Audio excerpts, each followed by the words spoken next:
जन्म जन्म का है ये संगम, राम रतन सीता वैभव धन। एक है पौरुष एक समर्पण, एक है रूप तो दूजा दर्पण। राम है लोचन सीता दृष्टि, राम है बादल सीता वृष्टि।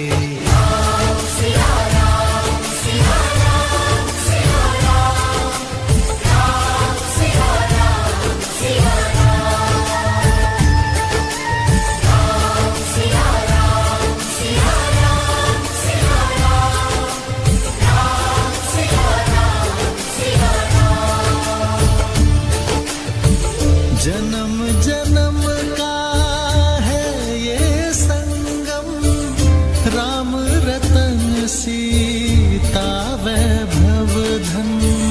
एक है पौरुष एक समर्पण, एक है रूप तो दूजा दर्पण।